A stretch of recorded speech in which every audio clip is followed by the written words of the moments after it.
আলহামদুলিল্লাহি রব্বিল আলামিন আসসালাতু ওয়াসসালামু আলা সাইয়্যিদিল মুরসালিন আম্মা বা'দ ফাআউযু বিল্লাহি মিনাশ শাইতানির রাজীম বিসমিল্লাহির রহমানির রহিম আসসালাতু ওয়াসসালামু আলাইকা ইয়া রাসূলুল্লাহ ওয়া আলা আলিকা ওয়া আসহাবিকা ইয়া হাবিবাল্লাহ আসসালাতু ওয়াসসালামু আলাইকা ইয়া নবিয়াল্লাহ ওয়া আলা আলিকা ওয়া আসহাবিকা ইয়া নূরাল্লাহ। মাদানী চ্যানেলের দর্শক শ্রোতা, আবারও হাজির হয়েছি ইসলাম গ্রহণের ঘটনাবলী এই অনুষ্ঠান নিয়ে। ইনশাআল্লাহ তাআলা আজকেও আমরা আরেকটি বিষয় নিয়ে আমরা বয়ান শ্রবণ করব। আসুন তার পূর্বে দুরুদে পাকের ফজিলত আমরা শ্রবণ করে নেই। সরকারে মদিনা সাল্লাল্লাহু তাআলা আলাইহি ওয়া আলিহি ওয়াসাল্লাম এর ফরমানে তাবাররুক নিশান, কিয়ামতের দিন মানুষের মধ্যে আমার নিকটবর্তী সে হবে যে আমার উপর অধিক পরিমাণে দুরূদ শরীফ পাঠ করেছে।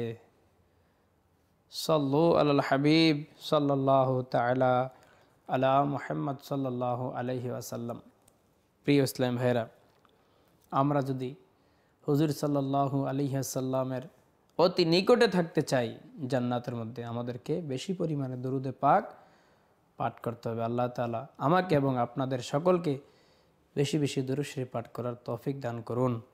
আসুন বয়ানের শুরুতে আমরা কিছু ভালো ভালো নিয়ত করে নিই, কেননা হাদিস শরীফের মধ্যে এসেছে নিয়াতুল মুমিনে খায়রুম মিন আমালিহি, মুসলমানের নিয়ত তার আমলের চেয়ে উত্তম।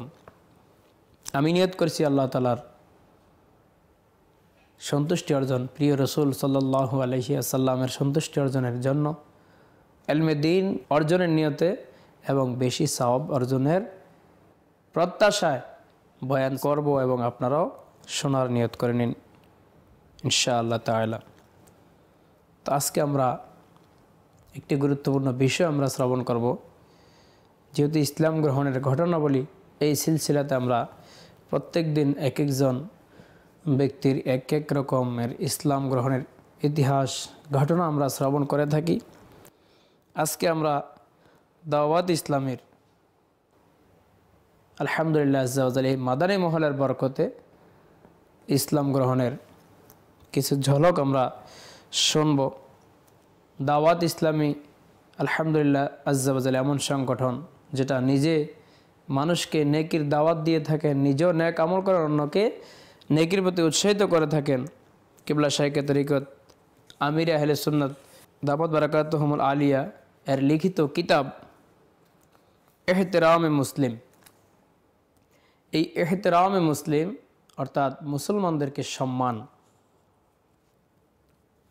মুসলমানদের সম্মান প্রদর্শন কিভাবে করতে হবে এই কিতাবের মধ্যে উল্লেখ রয়েছে। তো এই কিতাব পড়ে একজন উদ্বুদ্ধ হয়ে অমুসলিম ইসলাম ধর্ম গ্রহণ করেছেন এবং আমাদের মাদানী কাফেলার বরকতে ইসলাম গ্রহণ করেছেন। অসংখ্য ঘটনা রয়েছে, তার থেকে আমরা কয়েকটা ঝলক আমরা শোনার চেষ্টা করব। এক ব্যক্তির বর্ণনা, ভারতের এক ইসলাম ভাইয়ের অনেকটা এরকম বর্ণনা, যা আমি কুফরিয়তের অন্ধকারের জগতে আমি ঘুরছিলাম। একদিন কেউ আমাকে মাকতাবাতুল মদিনার একটি রিসালা, যার নাম ইহতিরামে মুসলিম, এই যে আমার হাতে কিতাবটি, এই ইহতিরামে মুসলিম উপহার দিলেন। ওই ইসলাম ভাই বলতেছেন আমাকে উপহার দিলেন। আমি পরে অবাক হলাম, যেসব মুসলমানকে আমি সর্বদা ঘৃণার চোখে দেখতাম, সর্বদা যে মুসলমানদেরকে আমি ঘৃণা করতাম, তাদের মাযহাব ইসলাম পরস্পরের মধ্যে এ ধরনের শান্তির সংবাদ দিচ্ছে। রিসালাটির লেখকের প্রভাব তীর হয়ে আমার অন্তরে প্রভাব ফেলল, আর আমার অন্তরে ইসলামের প্রতি ভালোবাসার ঝর্ণা ঢেউ তুলতে লাগলো। প্রিয় ইসলাম ভাইরা, এই রিসালার লেখক আমাদের দাওয়াত ইসলামের প্রতিষ্ঠাতা আমির আহলে সুন্নাত। তো ওই ব্যক্তি বলতেছেন যে আমি এই রিসালা পড়ে যে মুসলমানদেরকে আমি আগে ঘৃণার চোখে দেখতাম, তাদের প্রতি, তাদের ইসলামের প্রতি আমার ভালোবাসা জন্মালো। তো একদিন আমি বাসে সফর করছিলাম, কিছু দাড়ি ও পাগড়িওয়ালা ব্যক্তি, ইসলামী ভাইরাও, তারা কাফেলা নিয়ে বাসে আরোহণ করলেন। ওই ইসলাম ভাইয়ের বর্ণনা, উনি বলতেছে আমি দেখতেই বুঝে গেলাম যে এরা মুসলমান। আমার অন্তরে যেহেতু আগ থেকেই ইসলামের প্রতি ভালোবাসা সৃষ্টি হয়েছিল, তাই আমি তাদের সম্মানের দৃষ্টিতে তাদেরকে দেখলাম। এরই মধ্যে তাদের মধ্য থেকে এক ইসলাম ভাই প্রিয় রসুল মা আমেনার বাগানের সুবাসিত ফুল রসুল মকবুল সাল্লাল্লাহু তাআলা আলাইহি ওয়াসাল্লামের শানে নাত শরীফ পড়া শুরু করলেন। নাতে রাসূল যখন পড়া শুরু করেছেন, আমার কাছে তার ধরন সীমাহীন ভালো লাগলো। আমার আগ্রহ দেখে তাদের মধ্য থেকে একজন আমার সাথে কথাবার্তা শুরু করে দিলেন। তিনি বুঝে গেলেন যে আমি মুসলমান নই। আমার সাথে কথা বলে তিনি বুঝে গেলেন যে আমি মুসলমান নই। তো তিনি মুস্কি হেসে খুবই হৃদয়গ্রাহী ভঙ্গিতে আমাকে বললেন যে আমি আপনাকে ইসলাম গ্রহণ করার আবেদন জানাচ্ছি। তো ইহতিরামে মুসলিম রিসালা যেহেতু আমি পূর্বেই পড়ে নিয়েছি, এজন্য ইসলামের প্রতি ভালোবাসা, ইসলামের প্রেমিক আমি আগেই হয়ে গিয়েছিলাম। তো তার বিষয়সুলভ আচরণ আমার অন্তরে আরও প্রভাব ফেলল। আমি না করতে পারলাম না। আলহামদুলিল্লাহ আজ্জা ওয়াজাল আমি সত্য অন্তরে ইসলাম গ্রহণ করলাম। আলহামদুলিল্লাহ আজ্জা ওয়াজাল। প্রিয় ইসলাম ভাইরা, মাদানী চ্যানেলের দর্শক শ্রোতা, এই হচ্ছে দাওয়াত ইসলামের মাদানী মহল। এই হচ্ছে আমির আহলে সুন্নাতের কারামত, যে তিনি রিসালা পড়ে, তিনি রিসালা শুনে ইসলাম ভাইদের হৃদয়পূর্ণ নাত রাসূল শুনে এবং ইসলামের বাণী শুনে ইসলামকে গ্রহণ করে নিয়েছেন। এটা পূর্ব থেকেই ছিল। হুজুর সাল্লাল্লাহু আলাইহি ওয়াসাল্লামের যুগ থেকেই নবী পাকের আচরণ দেখে, হুজুর সাল্লাল্লাহু আলাইহি ওয়াসাল্লামের মুজিজা দেখে, কোরআনে কারীমের তেলাওয়াত শুনে বিভিন্ন মাধ্যমে অমুসলিমেরা ইসলামকে গ্রহণ করে নিতেন। তা আজও পর্যন্ত সেই ধারা অব্যাহত রয়েছে। আলহামদুলিল্লাহ আজ্জা ওয়াজাল। আপনারা শুনে খুশি হবেন, আমাদের বাংলাদেশের মধ্যেও বিভিন্ন জেলার মধ্যে, ঢাকায়, চট্টগ্রামে, বিভিন্ন জায়গায় দাওয়াত ইসলামের অধীনে যে সমস্ত ইজতেমায় জিক্র নাতের মাহফিল হয়ে থাকে, 3 দিনের সুন্নত ওয়াল ইজতিমা হয়ে থাকে, বিভিন্ন জায়গায় আলহামদুলিল্লাহ আজ্জা ওয়াজাল ইসলামকে গ্রহণকারী হয়ে গিয়েছেন।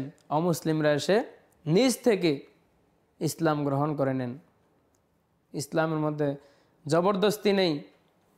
ইসলাম কাউকে জোরপূর্বক ইসলাম গ্রহণ করার কথা বলে না। মহাব্বত দেখে, ভালোবাসা দেখে, নুরানি চেহারা দেখে, বিভিন্ন রকমের আলোচনা বয়ান শুনে তাদের অন্তরে প্রভাব ফেলে এবং আল্লাহ তাআলার দয়ায় তারা ইসলামকে গ্রহণ করে নেন। তিনি বলতেছেন যে এই বর্ণনা দেওয়ার সময় আমি মুসলমান হয়েছি 4 মাস গত হয়ে গেছে। আমি নিয়মিত নামাজ পড়ছি, দাড়ি সাজানোর নিয়ত করে নিয়েছি, দাওয়াত ইসলামের মাদানী পরিবেশে সম্পৃক্ত হয়ে মাদানী কাফেলাসমূহ সফর করার সৌভাগ্য অর্জন করেছি। তো প্রিয় ইসলাম ভাইরা, মাদানী চ্যানেলের দর্শক শ্রোতা, আপনাদেরকে আমরাও মাদানী চ্যানেলের মাধ্যমে দাওয়াত দেব। যে সমস্ত ইসলামী ভাই রয়েছেন, পুরুষ রয়েছেন, আপনারা আপনাদের শহরে, আপনাদের এলাকা, আপনি যেই দেশে থাকেন, দাওয়াত ইসলামের মাদানী মহল যদি পেয়ে যান, তাদের সাথে সম্পৃক্ত হয়ে যান। ওনাদের সাথে কথাবার্তা বলে কোথায় কোরআনে কারিম শিক্ষা দেওয়া হয়, কোথায় কোর্স হচ্ছে, ওই জায়গার মধ্যে যান এবং যে জায়গার মধ্যে সাপ্তাহিক ইজতিমা হয় ওইখানে যান।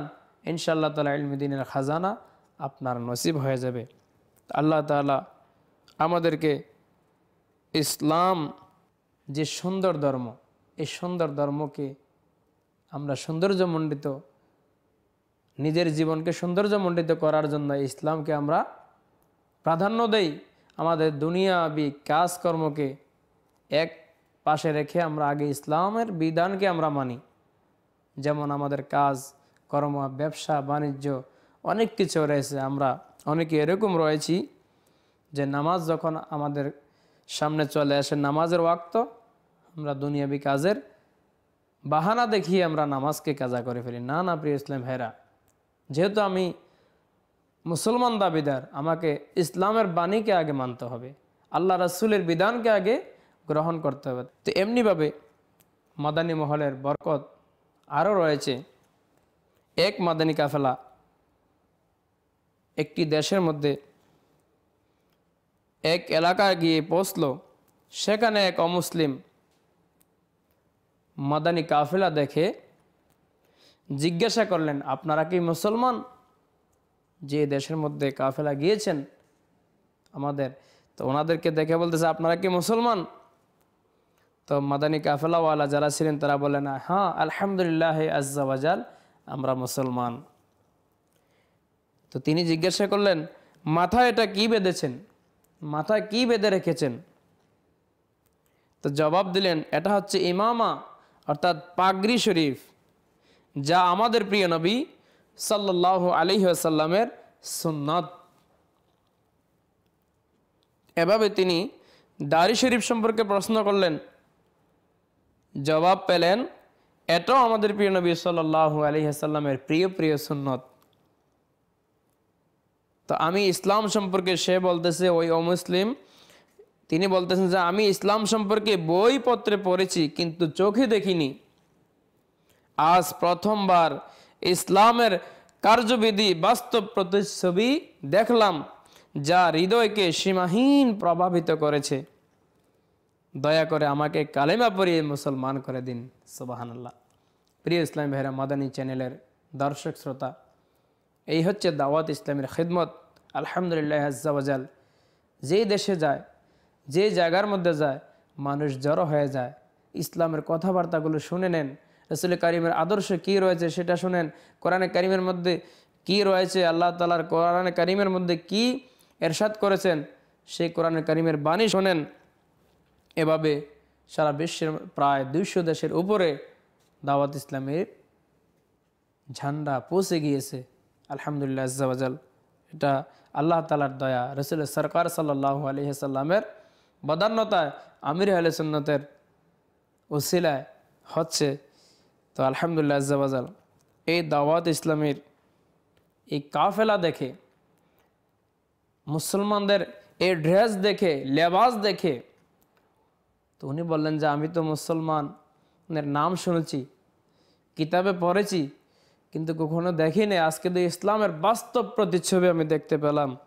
তো এই জন্য তিনি মুসলমান হয়ে গেলেন। আলহামদুলিল্লাহ আজ্জা ওয়াজাল, মাদানী কাফেলাওয়ালা আশিকানে রাসূলদের নুরানি দাড়ি ও আলোকময় ইমামা থেকে আলো বিচ্ছুরিতকারী প্রিয় চেহারাগুলোর জিয়ারতের বরকতে ওই অমুসলিম তিনি ইসলাম কবুল করে ধন্য হয়ে গেলেন।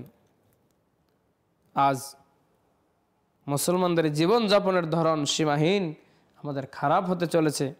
আফসোস, শত কোটি আফসোস, আজ অধিকাংশ মানুষ মুসলমানদের পোশাকের সাজগোজ, মাথা, চেহারা, দৃষ্টিভঙ্গি আজকে অমুসলিমদের কালচারে রূপান্তরিত নিয়েছে। আসুন না, যে ইসলাম এত সৌন্দর্যমণ্ডিত, যে ইসলামিক লেবাস দেখে, ইসলামিক মুসলমানদের চেহারা দেখে যে সমস্ত মুসলিমরা ইসলাম গ্রহণ করে নিয়েছেন, সেই ইসলাম কত সুন্দর, এই ইসলামের মধ্যে আমরা রয়েছি। আসুন আমরা এই ইসলামের ঝান্ডার নিচে থেকে আমাদের জীবনকে ধন্য করি। শুধু মুসলমান আমি নামে পরিচয় দিলাম, কাজ করলাম না, সেটা তো হবে না। এমনিভাবে আরেকটি বর্ণনা আমরা শুনি। 1425 হিজরির এই ঘটনাগুলি দাওয়াত ইসলামের প্রতিষ্ঠাতা কিবলা শাইখে তরিকত আমির আহলে সুন্নাত দামাত বারাকাতুহুল আলিয়া, তিনি লিখিত কিতাব ফাইজানে সুন্নতের মধ্যে উল্লেখ করেছেন। কিন্তু অসংখ্য দেশের মধ্যে, বাংলাদেশের বিভিন্ন জায়গায় অনেক মানুষ ইসলাম গ্রহণ করেছেন এই পর্যন্ত আল্লাহ তাআলার দয়ায়। তার মধ্যে আমরা কয়েকটি আপনাদের সম্মুখে তুলে ধরলাম, যেহেতু আমাদের এই সিলসিলার নাম হচ্ছে ইসলাম গ্রহণের ঘটনাবলী। কে কোথায় ইসলাম গ্রহণ করেছেন, কে কোথায় করেছেন, কিভাবে করেছেন, আমরা শুনতেছি আজকে মাদানী মহলের বরকতে, দাওয়াত ইসলামের ওসিলা আল্লাহ তাআলা অসংখ্য অমুসলিমকে মুসলমান করেছেন। তো আমরা শুনতেছি এই ওয়াকিয়াগুলো। তো 1425 হিজরিতে জানুয়ারি 2005 বাবুল মদিনা থেকে, করাচি শহর থেকে সফর করে দক্ষিণ আফ্রিকার মধ্যে গিয়ে পৌঁছল।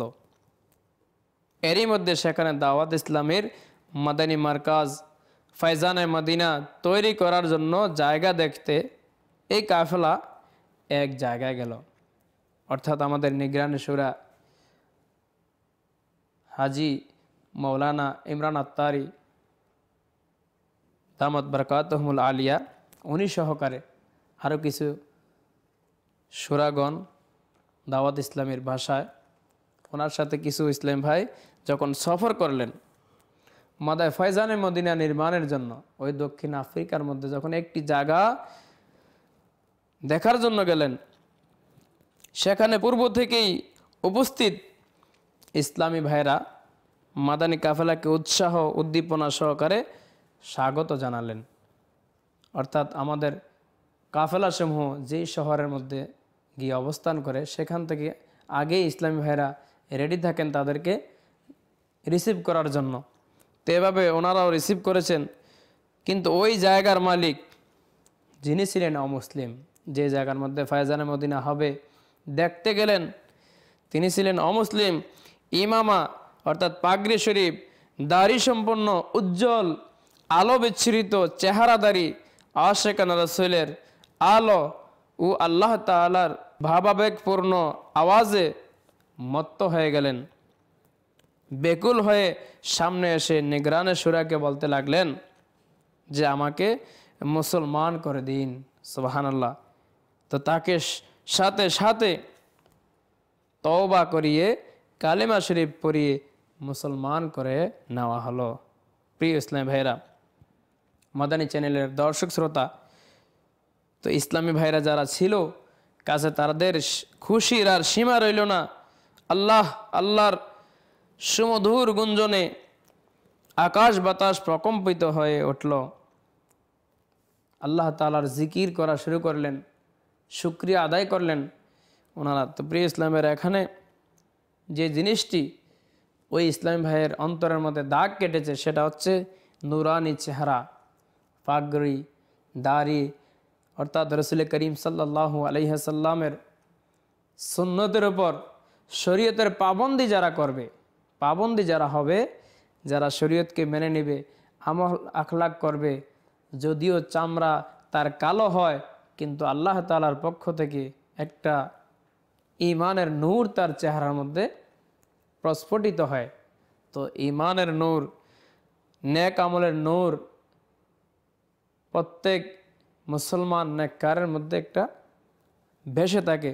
তো নুরানি চেহারা দেখে রাসূল করিম সাল্লাল্লাহু আলাইহি সাল্লামের সুন্নতের এই লেবাসদারি নিগরানি শুরা থেকে শুরু করে অন্যান্যদেরকে দেখে ওই ইসলাম ভাই ইসলামকে গ্রহণ করে নিয়েছেন।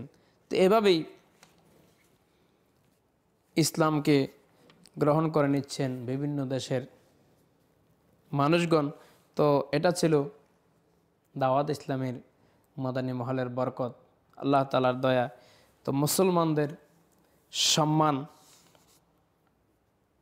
ইজ্জত আমাদেরকে করতে হবে, কারণ ইসলাম আমাদেরকে কাউকে মারা, কারো উপর জুলুম করা, কারো হক নষ্ট করা এটা শিখায় নাই। ইসলাম শিখিয়েছে সম্মান। যেমন বড় ভাই সম্পর্কে হুজুর সাল্লাল্লাহু আলাইহি ওয়াসাল্লাম ইরশাদ করেছেন, ছোট ভাইয়ের উপর বড় ভাইয়ের হক হচ্ছে সন্তানের উপর বাবার হকের মতো। প্রিয় ইসলাম ভাইরা, যেহেতু ইহতেরামে মুসলিম, এই কিতাবটি পড়ে এক অমুসলিম ইসলাম গ্রহণ করেছেন। আমরা শুনেছি পূর্বে, আসল এই কিতাবের মধ্যে কি রয়েছে, আমরা মুসলমানদের সম্মান, এই সম্পর্কে আমরা কয়েকটি মাদানী ফুল শ্রবণ করি। তো বড় ভাইকে সম্মান করতে হবে পিতার মতো। আমাদেরকে যাদের ছেলে সন্তান রয়েছে তাদেরকে আদব কায়দা শিক্ষা দিতে হবে। ছোট থেকে যদি আমরা আদব, আখলাক ইত্যাদি আমাদের ছেলে সন্তানদেরকে, আমাদের ছোট ভাই বোনদেরকে শিক্ষা দেয়, তাহলে ইনশাআল্লাহ তাআলা বড় হয়ে তার মধ্যে সে আদর্শটা কাজ করবে। তো আত্মীয় স্বজনদেরকেও সম্মান করতে হবে, নিজের পরিবারের উপর দৃষ্টি রাখতে হবে। আল্লাহ রাব্বুল আলামিন কোরআনে কারীমের মধ্যে সূরা তাহরিমের 6 নং আয়াত শরীফে 28 পারায় ইরশাদ করেন, ইয়া আইয়ুহাল্লাযীনা আমানু কু আনফুসাকুম ওয়া আহলিকুম নারা ওয়াকুদুহান নাস ওয়াল হিজারাহ। তরজমায়ে কানজুল ঈমান, হে ঈমানদারগণ, নিজেদেরকে ও নিজেদের পরিবারবর্গকে ওই আগুন থেকে রক্ষা করো যার ইন্ধন হচ্ছে মানুষ ও পাথর। প্রিয় ইসলাম ভাইরা, আল্লাহ তাআলা ইরশাদ করেছেন এখানে, হে ঈমানদাররা, তোমরা নিজেরাও জাহান্নামের আগুন থেকে বেঁচে থাকো, তোমাদের পরিবার পরিজনকেও বাঁচার ব্যবস্থা করো। তো আমরা যারা মনে করি আমরা তো আলহামদুলিল্লাহ আজ্জা ওয়া জাল আমরা নেককার রয়েছি, আমি নামাজ পড়তেছি, নেক আমল করতেছি, আমার তো কোনো সমস্যা নাই, তো আমি তাদেরকে আহ্বান করব মাদানী চ্যানেলের মাধ্যমে, যেহেতু আল্লাহ তাআলার বাণী, নিজে হে ইমানদার, তোমরা নিজে জাহান্নামের আগুনকে ভয় করো, জাহান্নামের আগুন থেকে বাঁচো, পরিবারকে বাঁচাও। আজকে আমি, আপনি, কত মানুষের সাথে আমাদের বন্ধুত্ব, আমার আত্মীয় স্বজনকে আমি ভালোবাসি, পাড়া প্রতিবেশীকে ভালোবাসি, আমি আমার বন্ধু বান্ধবদেরকে ভালোবাসি। তো যখন আমি নামাজ পড়ব, যখন আমি ভালো কাজ করব, তাদেরকে বলার দরকার রয়েছে না? অবশ্যই নেকির দাওয়াত দিতে হবে। নিজে আমি আমল করলে হবে না, আমি নিজে আমল করব। আমার মহব্বতের মানুষগুলি যদি বদ আমল করে জাহান্নামে যায়, এই মহব্বতের মানুষগুলোকে কে শিক্ষা দেবে, কে ভালোর পথে আনবে? আসুন আমরা নিজেও মাদানী মহলের সাথে সম্পৃক্ত হয়ে যাই এবং নেক আমল করি, এবং আমাদের যত আত্মীয় স্বজন রয়েছে, পাড়া প্রতিবেশী রয়েছে, বন্ধু বান্ধব রয়েছে, তাদেরকে আমরা নেকির দাওয়াতের মাধ্যমে মাদানী মহলের সাথে সম্পৃক্ত করি ইনশাআল্লাহ তাআলা। তাহলে আমরা নেককার হতে পারবো, জাহান্নামের আগুন থেকেও আমাদের রক্ষা হয়ে যাবে। প্রিয় ইসলাম ভাইরা, এহতারামে মুসলিম, মুসলমানদের সম্মান যথাযথভাবে দিতে হবে। নিজে যদি আমি কারো থেকে সম্মান পেতে চাই, অর্জন করতে চাই, আগে মানুষকে সম্মান করতে হবে। তো সকল আত্মীয় স্বজনের সাথে আমাদেরকে সৎ ব্যবহার করতে হবে। হযরত সৈয়দনা আসিম রাদিয়াল্লাহু তাআলা আনহু বর্ণনা করেন, রাসূল পাক সাল্লাল্লাহু আলাইহি ওয়াসাল্লাম ইরশাদ করেছেন, হায়াত দারাজ, দীর্ঘায়ু, রুজিতে বরকত এবং অপমৃত্যু না হওয়াকে যে পছন্দ করে সে যেন আল্লাহ তাআলাকে ভয় করে এবং আত্মীয় স্বজনের সাথে ভালো ব্যবহার করে। মুস্তাফা জানে রহমত মাহবুব রব্বুল ইজ্জত সাল্লাল্লাহু আলাইহি ওয়াসাল্লাম আরও ইরশাদ করেন, আত্মীয়তার বন্ধন ছিন্নকারী জান্নাতে যাবে না। তো আমার আত্মীয় যারা রয়েছে তারা মুসলমান, তাদেরকে সম্মান করা আমার দায়িত্ব। তারা যদি কোনো কাজে আমাদের থেকে দূরে সরে যায়, আমাদেরকে ক্ষমা চেয়ে তাকে সম্মানপূর্বক আবার আমার সাথে মিলমিশ করতে হবে, আপোষ মীমাংসা করতে হবে। তো মুসলমানদেরকে আমরা যতই সম্মান করব, ততই আমার আপনার মর্যাদা দুনিয়াতে বৃদ্ধি পাবে, হাসরের ময়দানে আল্লাহ তাআলা বৃদ্ধি করবেন। এভাবে যারা ইয়াতিম রয়েছেন, মুসলমানদের সন্তানগণ যারা ইয়াতিম ও অনাথ, যাদের নাবালক অবস্থা পিতা মারা গিয়েছে, তাদেরকেও আমাদের সম্মান করতে হবে, তাদেরকে ভালোবাসা দিতে হবে। যেমন হুজুর সাল্লাল্লাহু আলাইহি সাল্লাম বলেছেন, কেউ কেবলমাত্র আল্লাহ আজ্জা ওয়া জাল্লার রেজামন্দি হাসিলের জন্য ইয়াতিমের মাথায় হাত বুলালে যতগুলো চুলের উপর দিয়ে তার হাত অতিক্রান্ত হবে, প্রতিটি চুলের বিনিময়ে সে সওয়াব পাবে। এবং যে ব্যক্তি ইয়াতিম ছেলে বা মেয়ের উপর ইহসান করে আমি ও সে জান্নাতে দুটি আঙ্গুল মিলিয়ে, হুজুর সাল্লাল্লাহু আলাইহি সাল্লাম বললেন, এভাবে থাকবো, অর্থাৎ আমরা পাশাপাশি থাকবো। প্রিয় ইসলাম ভাইরা, গরিব মিসকিন ইয়াতিম তারাও মুসলমান রয়েছে, তাদেরকেও আমাদের সম্মান করতে হবে।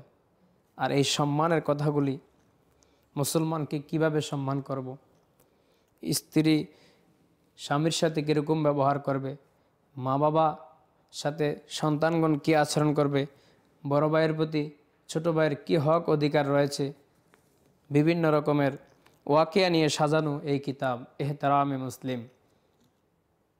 মাশাআল্লাহ, এমন একটা জবরদস্ত কিতাব যার বরকতে ইসলাম গ্রহণ করার মতো ঘটনা আমরা শুনেছি।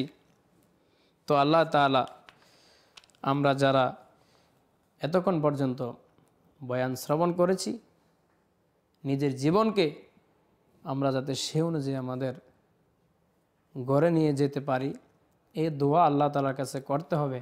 আসলে নেক আমল শুধু করলেই হবে না, আমরা নেক আমল করব, অপরকে দাওয়াত দেব, এবং পাশাপাশি ইখলাস এবং আদব সহকারে আল্লাহ তাআলার দরবারে দোয়াও করতে হবে। তো আল্লাহ তাআলার দরবারে যদি আমরা দোয়া করি, ইনশাআল্লাহ তাআলা একদিন না একদিন আমাদের দোয়াকে আল্লাহ তাআলা কবুল করে নেবেন এবং আমাদের ইনশাআল্লাহ তাআলা দুনিয়া আখিরাতের কামিয়াবি হাসিল হয়ে যাবে। তো আল্লাহ রাব্বুল আলামিন আমরা যা শুনেছি সে অনুযায়ী আমাদের নিজের জীবন এবং আমাদের পরিবারকে সাজানোর তৌফিক দান করুন। দেখতে থাকুন মাদানী চ্যানেল বাংলা। সাল্লু আলাল হাবিব সাল্লাল্লাহু তাআলা আলা মুহাম্মদ সাল্লাল্লাহু আলাইহি ওয়া আলিহি ওয়াসাল্লাম।